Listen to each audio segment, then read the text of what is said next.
കത്ത് ചോർച്ച വിവാദത്തിൽ പ്രതികരിക്കുന്നില്ല CPIM. പാർട്ടി സംസ്ഥാന കേന്ദ്ര നേതൃത്വങ്ങളെ ഒരുപോലെ സംശയനിഴലിൽ ആക്കുന്നതായിരുന്നു ഈ വിവാദം.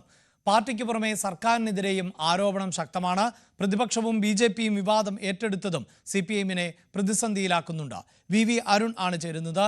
അരുൺ, വളരെ രഹസ്യ സ്വഭാവത്തോടുകൂടി സൂക്ഷിക്കേണ്ടിയിരുന്ന ഒരു കത്ത്, ആ കത്ത് പുറത്തുപോയി എന്ന് ഈ പരാതിക്കാരൻ തന്നെ പറയുന്നു. ഇന്നലെ പരാതിക്കാരൻ ന്യൂസ് 18നോട് കൃത്യമായി ഗുരുതരമായ കുറേ ആരോപണങ്ങൾ കൂടി ഉന്നയിച്ചിരുന്നു. അതിൽ പാർട്ടി സെക്രട്ടറിയെ സംശയത്തിൻ്റെ നിഴലിലാക്കുന്ന ആരോപണങ്ങളുണ്ട്, അദ്ദേഹത്തിൻ്റെ കുടുംബത്തെ സംശയത്തിൻ്റെ നിഴലിലാക്കുന്ന ആരോപണങ്ങളുണ്ട്. അതോടൊപ്പം തന്നെ മുഖ്യമന്ത്രിയുടെ പ്രൈവറ്റ് സെക്രട്ടറി എന്ന് അത് ആ കാലഘട്ടത്തിലായിരിക്കണം, ശശിയെ ഉദ്ദേശിച്ച് ആയിരിക്കണം, അദ്ദേഹം ശശി എന്നാണ് പറഞ്ഞത്. അങ്ങനെയൊക്കെയുള്ള നിരവധി ആളുകളെ പ്രതിക്കൂട്ടി നിർത്തുന്ന, സംശയത്തിൻ്റെ നിഴലിലാഴ്ത്തുന്ന വിമർശനമാണ്, ആരോപണമാണ്. പക്ഷേ അതിലെന്തുകൊണ്ടാണ് പാർട്ടി പ്രതികരിക്കാത്തത് എന്നാണ് മനസ്സിലാക്കുന്നത് അരുൺ? CPIMന്റെ ഏറ്റവും പ്രധാനപ്പെട്ട നേതാക്കളെ ഉൾപ്പെടെ മാത്രമല്ല സർക്കാരിന്റെ ചില പദ്ധതികളെ പോലും സംശയത്തിലാക്കുന്ന ആരോപണമാണ് ഷർഷാദ് ഉന്നയിച്ചിട്ടുള്ളത്.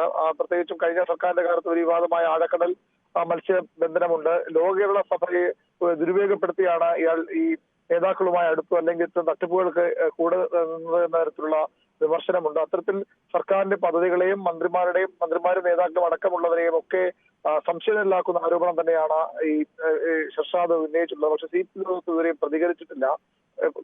സംസ്ഥാനത്തെ ഏറ്റവും പ്രധാനപ്പെട്ട നേതാവ് സംസ്ഥാന സെക്രട്ടറിക്ക് തന്നെയാണ് ആരോപണം ഉയർന്നതാണ് ഏറ്റവും ഗൗരവമുള്ള കാര്യം. അപ്പോഴും നേതൃത്വം പ്രതികരിക്കാൻ തയ്യാറായിട്ടില്ല. CPIMന്റെ പൊളിറ്റ്ബ്യൂറോ യോഗത്തിനായി MP ഗോവിന്ദൻ അടക്കമുള്ളവർ ഇപ്പോൾ ഉള്ളത് ഡൽഹിയിലാണ്. അവിടെ ഒരുപക്ഷെ പ്രതികരണം ഉണ്ടായേക്കാം. പൊളിറ്റ് ബ്യൂറോ യോഗം ഇന്ന് ആരംഭിക്കുന്നുമുണ്ട്. പൊളിറ്റ് ബ്യൂറോയും ഇത് ഒരുപക്ഷെ ചർച്ച ചെയ്യാനുള്ള സാധ്യത തള്ളിക്കളയാനാകില്ല. കാരണം പൊളിറ്റ് ബ്യൂറോയ്ക്ക് കേന്ദ്ര കമ്മിറ്റിക്ക് നൽകിയ കത്ത്, ആദ്യം പൊളിറ്റ് ബ്യൂറോ അംഗത്തിന് നൽകിയ കത്ത്, പിന്നീട് കേന്ദ്ര കമ്മിറ്റിക്ക് നൽകിയ കത്തും അതുപോലെ പാർട്ടി ജനറൽ സെക്രട്ടറിയുടെ കത്തുമൊക്കെയാണ് ചോർന്നിരിക്കുന്നത്. അക്കാര്യത്തിൽ പൊളിറ്റ് ബ്യൂറോയുടെ നിലപാട് നിർണായകമാകും. ഏതായാലും വലിയൊരു പ്രതിസന്ധി CPIM നേരിടുന്നുണ്ട് എന്നുള്ളത് വസ്തുതയാണ്. കാരണം പാർട്ടിക്കുള്ളിൽ നിന്ന് തന്നെയാണ് ഈ ആരോപണങ്ങൾ പുറത്തു പോകുന്നത്, അല്ലെങ്കിൽ പാർട്ടിക്ക് നൽകിയ കത്ത് തന്നെയാണ് പുറത്തു പോയത്. അതുകൊണ്ട് തന്നെ അതെങ്ങനെ പ്രതിരോധിക്കുന്ന കാര്യത്തിൽ വ്യക്തത ഉണ്ടായിട്ടില്ല. ഒരുപക്ഷെ പൊളിറ്റ് ബ്യൂറോയിലെ ചർച്ചകൾക്ക് ശേഷമാകാം CPIMന്റെ ഔദ്യോഗിക പ്രതികരണം ഈ വിഷയത്തിൽ ഉണ്ടാവുക.